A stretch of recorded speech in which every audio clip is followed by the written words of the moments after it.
নমস্কার বন্ধুরা, পিঙ্কি কিচেনের সবাইকে স্বাগত।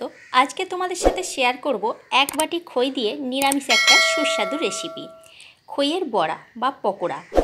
ভিডিওটাকেও স্কিপ না করে সম্পূর্ণ দেখার অনুরোধ রইল বন্ধুরা। এক বাটি খইটাকে সবার প্রথমে আমি জল দিয়ে ভিজিয়ে দিচ্ছি 5 থেকে 7 মিনিটের জন্য। খইয়ের ধানগুলোকে আগে থেকে আমি বেছে পরিষ্কার করে রেখে দিয়েছিলাম। খুব ভালো করে এটাকে আমি ভিজতে দিয়ে দিলাম। 2-1টা ধান দেখতে পাচ্ছি, হাত দিয়ে ওটাকে আমি তুলে নিলাম। এবার এটাকে ভিজতে দিয়ে দিলাম। বাকি সমস্ত উপকরণগুলো এবার আমি রেডি করে নেব। খইটা ভিজতে দেওয়ার পরে খইটা দেখো 5 থেকে 7 মিনিট আমার ভেজানো হয়ে গেছে। এবার খইটাকে জল থেকে তুলে নেব। জলটা ঝরানো হয়ে গেছে। ঝরানোর পর হাত দিয়ে একটুখানি ম্যাশ করে নিয়েছি। এবারে বাকি সমস্ত উপকরণগুলো এক এক করে দিয়ে দেব। দিয়ে দিলাম এখানে 3 চামচ মতো বেসন।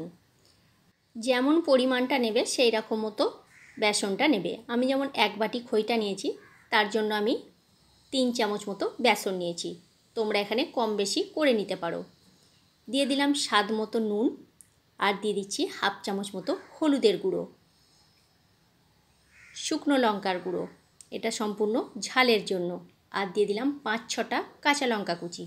কাঁচা লঙ্কাটা আগে থেকে আমি কুচি করে রেখেছিলাম। আর 1 চামচ মতো আদা বাটা। এবারে সমস্ত উপকরণগুলো দিয়ে খুব ভালো করে হাত দিয়ে আমি এটাকে মাখিয়ে নেব।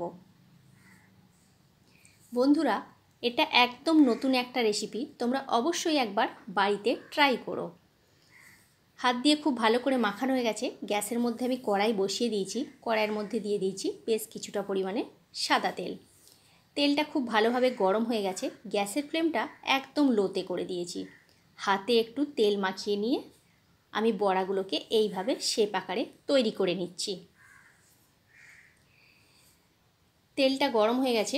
খুন্তিতে করে গোটা কড়াইটাতে আমি একটু মিশিয়ে নিলাম। এবারে এক এক করে বড়াগুলোকে আমি এখানে দিয়ে দিচ্ছি।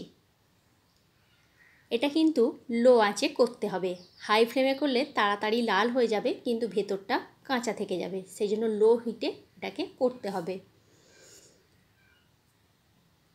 দেখো, এক পিঠ হয়ে গেছে, আর এক পিঠ আমি উল্টে দিচ্ছি। একটু সময় ধরে এগুলোকে ভাজতে হবে। আর গরম গরম চায়ের সাথে কিংবা শুধু অসাধারণ খেতে লাগে বন্ধুরা। একটু লালচে করে এগুলোকে ভেজে নিতে হবে। দেখো, লাল লাল হয়ে গেছে। এবার আমি এগুলোকে তুলে নিচ্ছি। বাকি যেগুলো তৈরি করা আছে সেগুলো আমি এক এক করে ভেজে নেব। ভিডিওটা যদি ভালো লেগে থাকে লাইক কমেন্ট শেয়ার করো বন্ধুরা। আর আমার চ্যানেলে নতুন বন্ধু হয়ে থাকলে আমার চ্যানেলটা সাবস্ক্রাইব করার অনুরোধ রইল। ফেসবুক পেজ থেকে দেখে থাকলে আমার পেজটি ফলো করে নিও। পারলে তার সাথে একটা শেয়ার করে দিও বন্ধুরা। দেখো, সমস্ত বড়াগুলো আমার এখানে ভাজা হয়ে গেছে। কতটা মুচমুচে হয়েছে দেখো, আর দেখতে কত সুন্দর হয়েছে। খেতে তো অসাধারণ হয়েছিল। তোমরা অবশ্যই একবার এইভাবে ট্রাই করো। আজকের মতো তাহলে এইখানেই। নেক্সট ভিডিওতে দেখা হচ্ছে।